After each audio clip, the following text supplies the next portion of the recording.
Lenny Brenner. Okay. Can you hear me? Yeah, okay. I came in right after Christopher was talking, or right before, I should say. Christopher was dumping on Carter for his crimes. So I think there's a point of common agreement, basically, between the two of you, that the United States was Satan Bajorog, the great Satan, when it supported, when Jimmy Carter supported the Iranian Shah. Yeah. He was Satan, the great Satan, when he supported Saddam Hussein against Iran. He was great Satan when he supported the Islamic fundamentalists against the Stalinist regime in Afghanistan, which did have women's rights, etc., etc.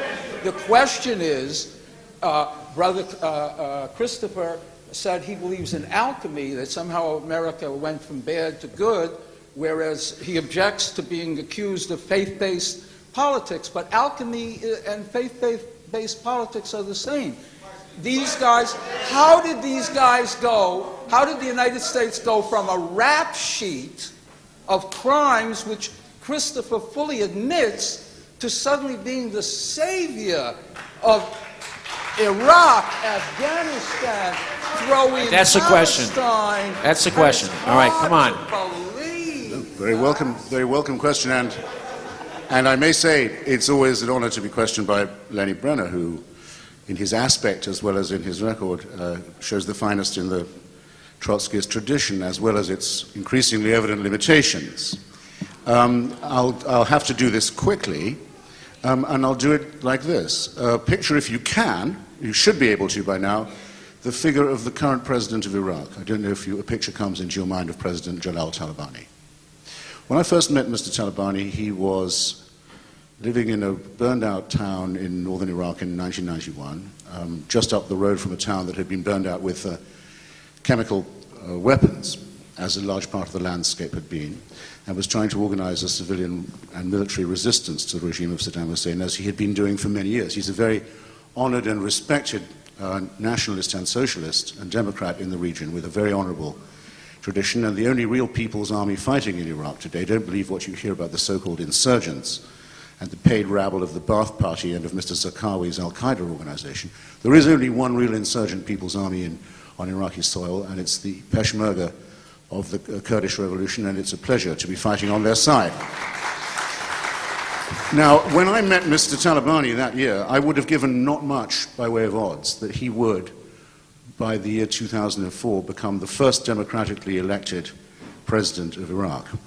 The Iraqi people should have picked a man who was, until recently, the leader of an embattled minority that had suffered from genocide in our living and current memory, some of those weapons supplied by the United States, I might add.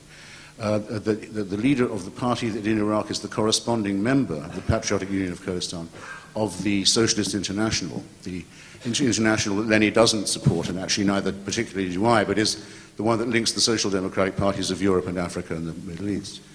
Are you going to say that Iraq is occupied by its own inhabitants when they elect a man of this caliber and quality, who any European country would be proud to have?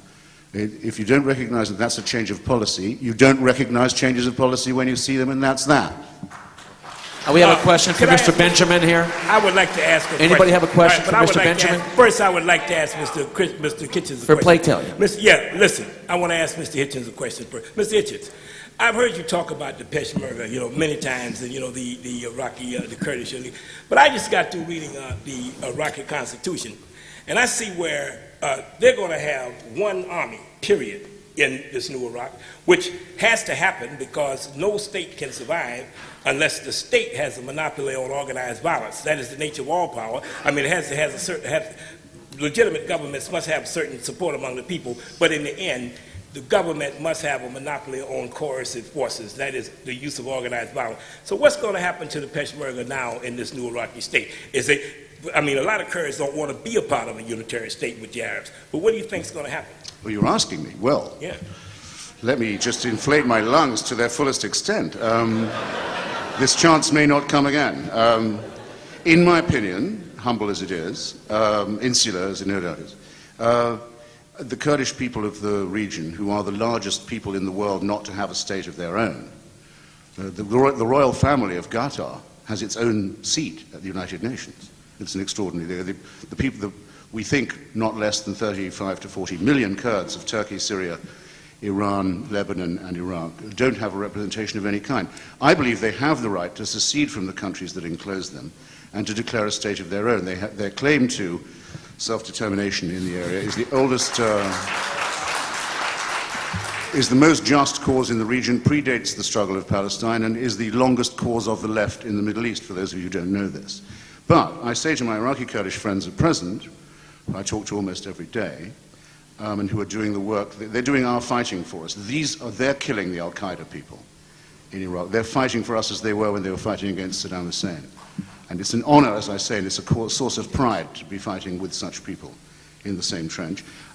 I say to them, and they agree, now would not be the time to secede from Iraq.